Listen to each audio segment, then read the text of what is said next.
नमस्कार, हमार छत्तीसगढ़ आप देख रहे हैं और आपके साथ मैं हूं अंशिका पाठक। शुरुआत करेंगे बुलेटिन की रायपुर की खबर के साथ। आज मुख्यमंत्री जनदर्शन कार्यक्रम है और आज मुख्यमंत्री विष्णुदेव साय का जनदर्शन आज है। मुख्यमंत्री निवास कार्यालय में वो समस्याएं सुनेंगे। 11 बजे से सीएम हाउस में जनदर्शन शुरू होगा। दोपहर 1 बजे तक जनता की समस्याओं को वो सुनेंगे। सीएम विष्णुदेव साय लोगों की समस्याओं को सुनेंगे, उनसे सीधे रूबरू होंगे। बड़ी संख्या में कार्यक्रम में लोग पहुंचे हैं।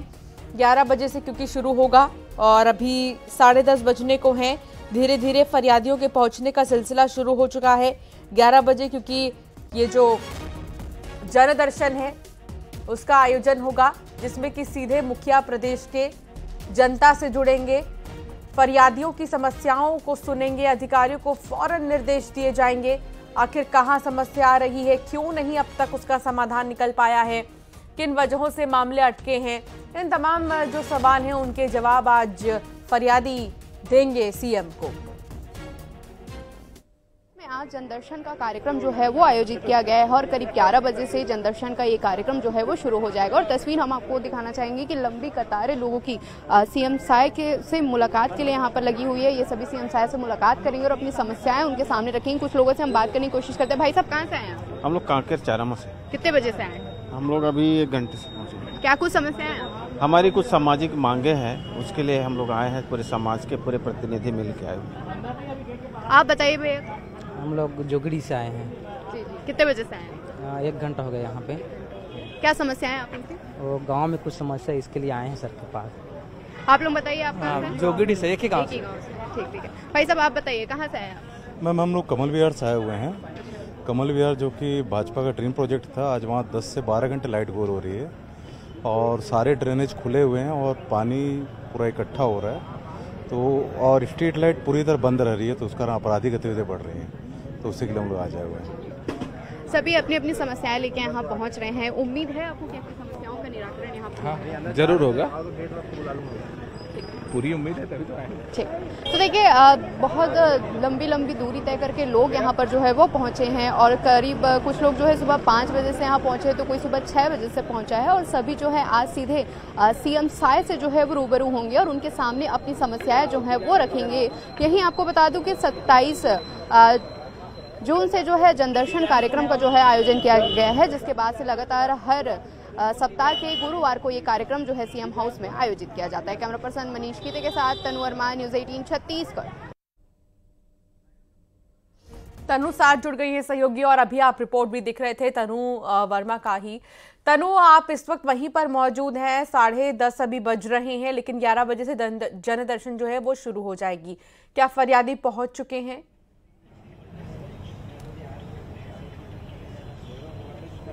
जी बिल्कुल, देखिए आज राजधानी रायपुर में सुबह से ही हल्की बारिश हो रही है। ऐसे में जो लोग हैं वो समय से पहले ही पहुंच चुके हैं और उन्हें जो है सीएम हाउस में अंदर में जो है वो प्रवेश भी दे दिया गया है। लेकिन करीब सुबह 5 बजे से और 6 बजे से लोगों की लंबी कतारें जो हैं सीएम हाउस में लगी हुई थी सीएम साय से मुलाकात करने के लिए। सीएम साय से वो अंदर मुलाकात करेंगे, सीधे रूबरू होंगे, इसके बाद अपनी समस्याएं जो है उनके पास रखेंगे। फिलहाल 11 बजे से जनदर्शन का ये कार्यक्रम जो है वो शुरू हो जाएगा और आज भी लगभग प्रदेश के सभी संभागों से बड़ी संख्या में लोग जो है वो पहुंचे हैं। कुछ दिव्यांग भी आज पहुंचे अपनी तमाम तरह की समस्याओं को लेकर और लंबी कतारें आज भी सीएम हाउस के बाहर जो है वो देखने को मिल रही और सभी को इंतजार 11 बजे का है कि कब 11 बजे और वो कब सीएम साय के सामने अपनी समस्याएं रखे और समस्याओं का निराकरण वो पाए, क्योंकि इससे पहले भी 27 जून से जनदर्शन कार्यक्रम का जो है आयोजित किया जा रहा है। इसके बाद जो 2 जनदर्शन कार्यक्रम जो है वो हुए हैं, उसके बाद बीच में कई कारणों की वजह से, कई कारणों के मद्देनजर जनदर्शन कार्यक्रम को जो है स्थगित किया गया था, जिसके बाद आज हो रहा है। ऐसे में लोगों की लंबी कतारें जो है वो और बढ़ते जा रही है, क्योंकि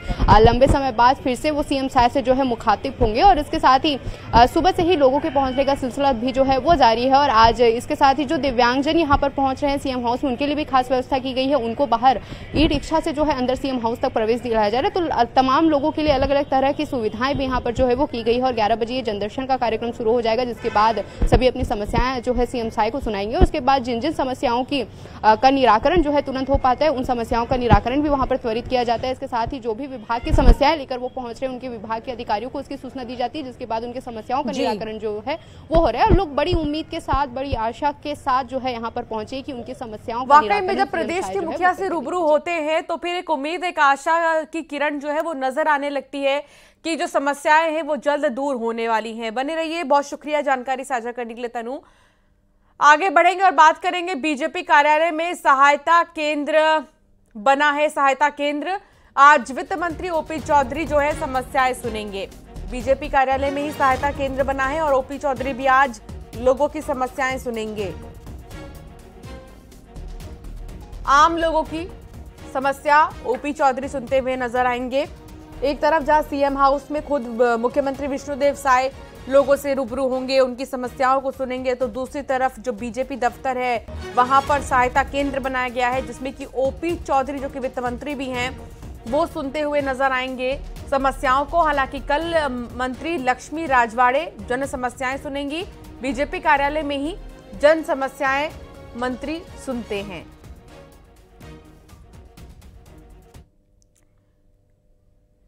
छत्तीसगढ़ शराब घोटाले में आज ढेबर की पेशी है।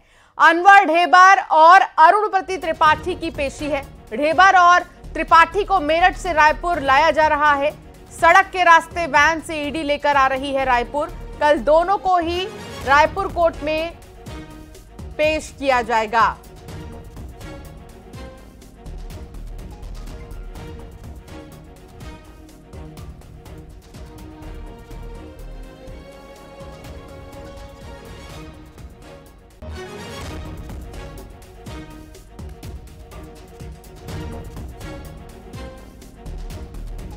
तो अनवर ढेबर और अरुणपति त्रिपाठी की पेशी है। तनु साथ जुड़ी हुई है। तनु, पेशी कब है?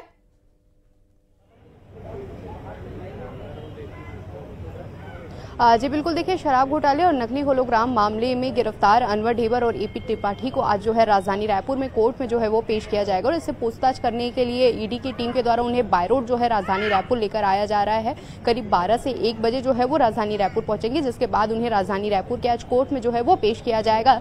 इसके साथ ही क्योंकि वो बाय रोड जो है वैन से उनको लेकर आ रहे हैं, ऐसे में सुरक्षा के भी पुख्ता इंतजाम जो है वो किए गए हैं। वैन में सीसीटीवी कैमरा है, वॉइस रिकॉर्डर है और जीपीएस लगा हुआ है। इसके साथ ही निगरानी के लिए तमाम अधिकारी भी जो है वो वैन में मौजूद हैं। और आपको बता दूं कि इससे पहले शराब घोटाले मामले में जो है उनको गिरफ्तार किया गया था, जिसके बाद जब उनको जमानत मिली थी तो यूपी एसटीएफ की टीम ने जो है उनको गिरफ्तार करके वो मेरठ लेकर गए थे और अभी तक वो मेरठ में ही रहे हैं। जिसके बाद आज उनको बाय रोड जो है राजधानी रायपुर लेकर आया जा रहा है और यहाँ राजधानी रायपुर में ईडी जो है वो रिमांड पे लेकर उनसे जो है वो पूछताछ जो है वो की जाएगी। जिसके बाद लगातार कहा जा सकता है कि इससे पहले भी लगातार इस मामले में तमाम जो है पूछताछ का सिलसिला है वो जारी है और ऐसे में आज की पूछताछ के बाद भी ये स्पष्ट हो पाएगा कि आखिर देखने वाली बात होगी कि क्या कुछ अहम खुलासा जो है निकलकर सामने आता है। जी बहुत शुक्रिया तनु जानकारी साझा करने के लिए। आप बने रहिए, आगे भी आपसे जानकारी लेते रहेंगे। तो फिलहाल बात कुछ कर लेते हैं बारिश की भी। प्रदेश में आज भारी बारिश के आसार है। सरगुजा बिलासपुर संभाग में भारी बारिश के आसार है, तो वहीं रायपुर में भी आज गरज चमक के साथ बारिश होगी। बीजापुर में तो सबसे ज्यादा बारिश हुई है 16 सेंटीमीटर। कल पूरे प्रदेश में हल्की से मध्यम बारिश के आसार नजर आ रहे हैं। मौसम विभाग ने बारिश की संभावना जताई है। तो सरगुजा बिलासपुर संभाग में बारिश होगी। रायपुर में भी आज बारिश के आसार नजर आ रहे हैं। प्रदेश की अगर बात करें पूरे, तो फिर हल्की सी मध्यम बारिश हो सकती है। तनु हमारे साथ जुड़ चुकी हैं और उमेश हमारे साथ जुड़ चुके हैं और तमाम जगहों का हाल हम जानेंगे। हमारे ग्राउंड जीरो से संवाददाता जुड़ चुके हैं क्योंकि तो सबसे पहले बिलासपुर का हाल बताइए उमेश, क्या यहाँ पर मौसम विभाग की तरफ से भारी बारिश की चेतावनी जाहिर की गई है? हंसिका जी बिल्कुल, देखिए बीते 2 दिनों से यहाँ लगातार बारिश हो रही है और इसको लेकर मौसम विभाग ने पहले ही भारी बारिश की चेतावनी दी थी। यही वजह है कि आप देखेंगे कि जितने नदी नाले और जो डैम है वो उफान पर है। इतना ही नहीं, जो ग्रामीण क्षेत्रों के लिए जो अरपा भैंसा झार के लिए नहर बनाई गई थी सिंचाई के लिए, उस नहर में इतना पानी भर गया कि वो नहर फूट गया है और लोग जो किसान हैं उनके 500 एकड़ खेतों में जो है नहर का जो पानी है वो घुस गया। तो कहीं ना कहीं एक बड़ी चिंता उन किसानों के लिए ये आन खड़ी हो गई है कि उनका फसल जो है वो पूरी तरीके से चौपट हो गया। हालांकि जिला प्रशासन को जैसे ही इसकी जानकारी लगी कि बारिश की वजह से कई ऐसे नदी नाले जो उफान पर है, जिसकी वजह से नहरों की टूट फूट की जो सूचनाएं आ रही हैं, उसको लेकर अलर्ट जारी किया था। और यही वजह है कि मौके पर जाकर नहर को सुधार कार्य जो है कलेक्टर अवनीश शरण के निर्देश के बाद किया गया है। लेकिन ये जरूर है कि कई ऐसे भी क्षेत्र हैं जहां पर लोग जो अधिकारी है या जो टीम है वो नहीं पहुंच पा रही है, जिसकी वजह से किसानों को, वहां के ग्रामीणों को, खास करके स्कूलों बच्चों को काफी परेशानी का सामना करना पड़ रहा है। पहुंच विहीन मार्ग कई ऐसे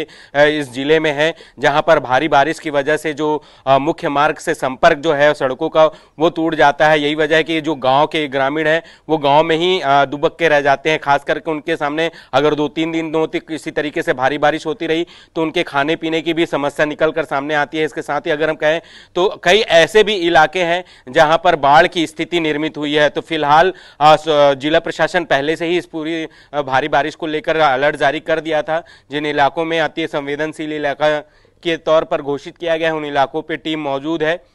और जहां पर ऐसी स्थिति निर्मित हो रही है कि बारिश की वजह से जो आवागमन और जो सड़कें और जो कई गांवों के जो संपर्क टूट जाते हैं, वहां पर भी जिला प्रशासन की नजर है ताकि वहां पर किसी प्रकार की कोई दिक्कत उन ग्रामीणों को ना हो। तो निश्चित रूप से 2-3 दिनों तक जो भारी बारिश हो रही है उसका असर आम जीवन पर देखने को मिल रहा है। हंसिका जी, बिल्कुल आप ठीक कह रहे हैं कि आम जनजीवन पर तो वाकई में बारिश का बहुत ज़्यादा प्रभाव नज़र आता है। लेकिन तनु, अगर बात करें राजधानी की और आसपास के सटे हुए इलाकों की, तो क्या यहाँ पर भी बारिश आने वाले दिनों में बहुत ज़्यादा होने वाली है?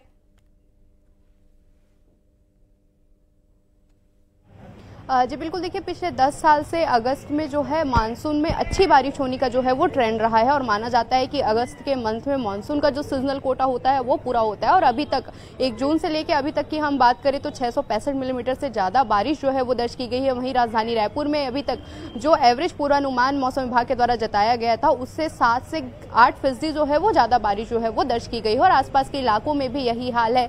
इसके साथ ही मानसून का जो सीजनल कोटा होता है 1100 मिलीमीटर, तो ऐसे में उम्मीद जताई जा रही क्योंकि 665 मिलीमीटर से ज़्यादा बारिश छत्तीसगढ़ में दर्ज की जा चुकी है। ऐसे में माना जा रहा है कि अगस्त के मंथ में ही मानसून का सीजनल कोटा जो है वो पूरा हो जाएगा। इसके अलावा लगातार बारिश का दौर भी जो है वो जारी है। बीते दिनों से ही राजधानी रायपुर में अच्छी बारिश जो है वो दर्ज की जा रही है और आज सुबह से ही हल्की बूंदाबांदी का दौर भी जो है वो यहाँ पर चल रहा है। इसके साथ ही मौसम विभाग ने आज बिलासपुर और सरगुजा संभाग के लिए भारी बारिश की जो है वो चेतावनी दी है और प्रदेश के कई इलाकों में लगातार अच्छी बारिश जो है वो हो ही रही है। इसके साथ ही कई इलाकों पे बाढ़ वाले हालात देखने को मिल रहे हैं, कई इलाकों पे नदी नाले उफान पर है। और ऐसे में अगर मौसम विभाग का ये अनुमान है कि अगस्त के मंथ में मानसून का सीजनल कोटा पूरा हो जाए तो अगर इसके बाद भी अगर और अच्छी बारिश होती है तो ऐसे में एक तरफ से अच्छी बारिश से जो राहत है, मौसम सुहाना बना हुआ है, लेकिन कहीं ना कहीं आफत की बारिश भी जो है वो बन जाएगी। जी बहुत शुक्रिया जानकारी साझा करने के लिए तनु। और बहुत सावधान होने की ज़रूरत है क्योंकि चाहे बिलासपुर हो या रायपुर हो, आसपास के क्षेत्र हो, यहाँ पर भारी बारिश की चेतावनी मौसम विभाग की तरफ से जाहिर की गई है। मनेंद्रगढ़ से खबर, जहां चिरमिरी भरतपुर जिले में लगातार हो रही बारिश की वजह से एक आंगनबाड़ी केंद्र की इमारत गिर गई है। मामला भरतपुर विकासखंड के रामगढ़ ग्राम पंचायत के बहेरा टोला का बताया जा रहा है। गनीमत तो ये रही कि जिस वक्त यह हादसा हुआ उस वक्त आंगनबाड़ी केंद्र खुला ही नहीं था, नहीं तो बड़ा हादसा हो सकता था।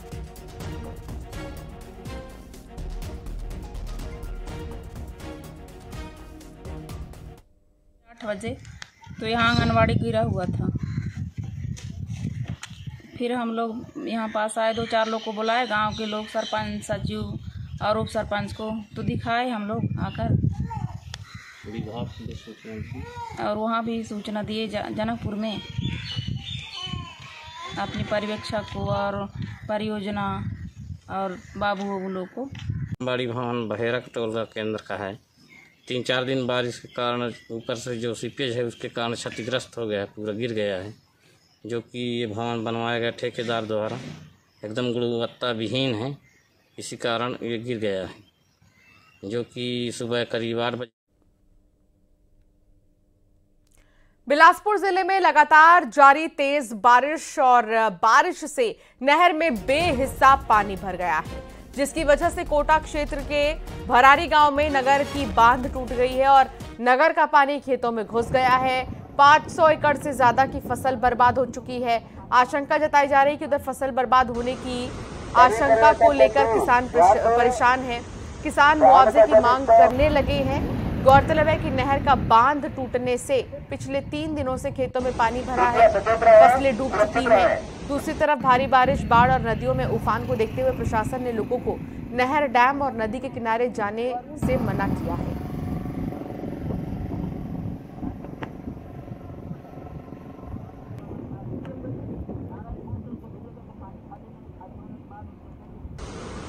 सभी पर्यटक बंधु ध्यान दें, बांध का जलस्तर। जगदलपुर से खबर, जहां लापता युवक का शव मिल चुका है। 3 दिनों से युवक का जो लापता शव था वो मिल चुका है। तीर्था वाटरफॉल में तैरती मिली है लाश देखकर ग्रामीणों ने पुलिस को सूचना दी। जगदलपुर शहर का रहने वाला युवक बताया जा रहा है। नाराज होकर बिना बताए घर से वो बाहर निकला और मंजर देखिए कि उसकी तैरती हुई लाश मिली, जिसे ग्रामीणों ने बताया पुलिस को। तब जाकर पुलिस ने इस लाश को बाहर निकाला।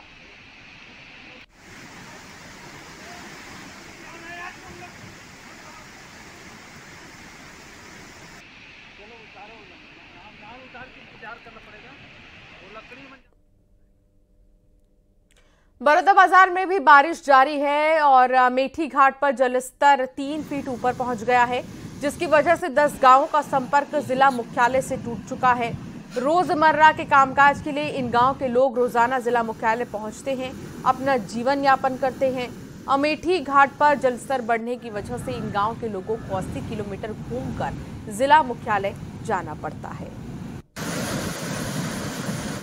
हमारे सभी क्षेत्रीय अधिकारी फील्ड टीम्स एक्टिवेट कर दी गई हैं और सभी को ये निर्देश किया गया है कि अपने मुख्यालय में ही रहें और लगातार फील्ड में निगरानी करते रहें। जो ग्राम पंचायत स्तर के जो अधिकारी कर्मचारी हैं उनको निर्देशित किया गया कि वहीं पे वो तैनात रहें और हमारे पटवारी, सचिव, कोटवा, रोजगार सहायक ये सब फील्ड पे लगातार सतर्कता बनाए रखने के लिए और लोगों को जागरूक करने के लिए इनको बताया गया है।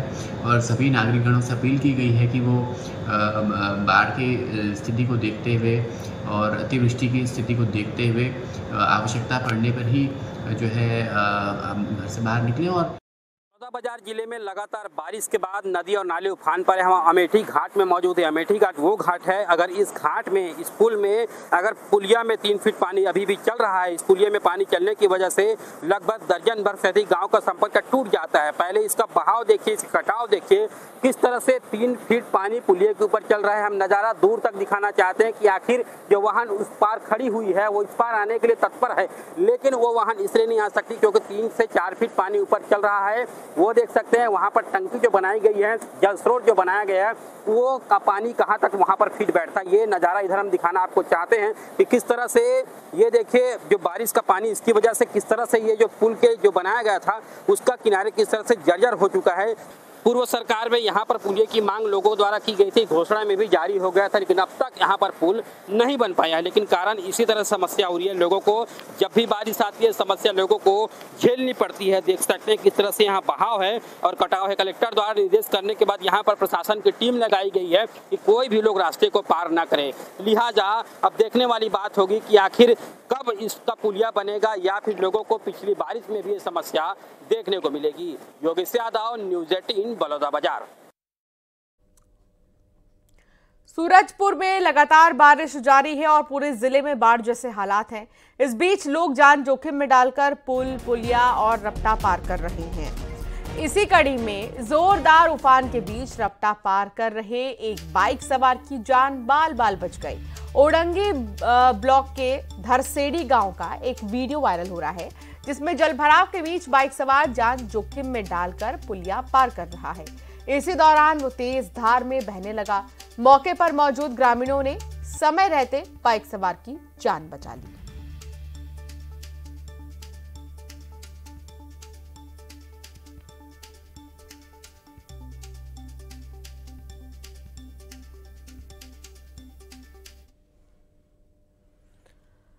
राजनांदगांव जिले में लगातार हो रही है बारिश और बारिश की वजह से पूरे जिले में बाढ़ जैसे हालात हैं। घोर नक्सल प्रभावित क्षेत्र में बकरकट्टा के पंचायत भवन सहित कई गांव में सड़कें पानी में पूरी तरह डूब गई हैं।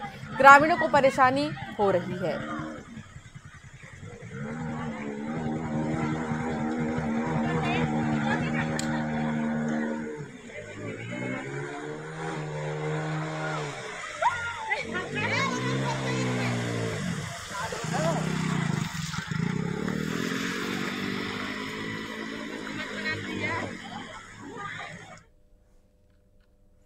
सरगुजा जिले के भटको गांव की रहने वाली महिला बीते 12 दिनों से अपनी पति की तलाश में दर-दर भटक रही है। पुलिस कार्यालयों के चक्कर काट अधिकारियों से पति को ढूंढने की विनती कर रही है। महिला को शक है कि गांव के ही कुछ लोगों ने उनके पति की हत्या कर दी। महिला के मुताबिक पति लालचंद प्रजापति 27 जुलाई को ट्रैक्टर से खेत जुताई का रुपए लेने के लिए जशपुर जिले के बागमाड़ा गए थे। उस दिन से महिला का पति लापता है। पीड़िता का आरोप है कि पुलिस सही तरीके से जांच नहीं कर रही है। पुलिस को अगर देखा जाए, पुलिस के रवैये से पीड़ित ने सरगुजा रेंज के आईजी से मदद की गुहार लगाई है, जिसके बाद पुलिस ने उसके पति को जल्द ढूंढने का आश्वासन दिया है। पति 27 तारीख से लापता हैं। उनका नाम लालचंद प्रजापति है और मैं उनको इधर उधर ढूंढ रही हूँ। अपने उनके यार दोस्त सभी से पता लगाई, पता नहीं चल रहा है मेरे पति का। और वो पैसा के विषय में गए थे बागमाड़ा और वहीं से पता चला कि उनसे मारपीट किया गया है और उनसे मोबाइल बाइक वगैरह छीन लिया गया। लालचंद प्रजापति हैं, ग्राम भटको के रहने वाले, थाना बतौली क्षेत्र अंतर्गत। उनकी पत्नी पुनीता प्रजापति ने वरिष्ठ कार्यालय में आकर के शिकायत दर्ज कराई थी कि उन्होंने किसी से पैसा लिया था और ग्राम बागमाड़ा, थाना बागबहार, तहसील परसाबहार, जिला जसपुर में अपना जब पैसा वापस लेने गए तब उनके साथ में जो है मारपीट की गई है। और कुछ भटको गांव के लोगों के द्वारा जो है उनको गाड़ी में जब वापस लेकर के आ रहे थे तब उनके द्वारा जो मारपीट करने पर जो लालचंद प्रजापति है वो अचानक कहीं से गुम हो गया है। तत्संबंध में उसका फ़ोन नंबर जो है स्विच ऑफ है। उक्त संबंध में थाना बतौली में जो है इसमें गुम इंसान कायम किया गया है। इसमें लालचंद प्रजापति की खोजबीन जो है पता तलाश। और चलिए अब एक नजर टॉप 20 खबरों की ओर।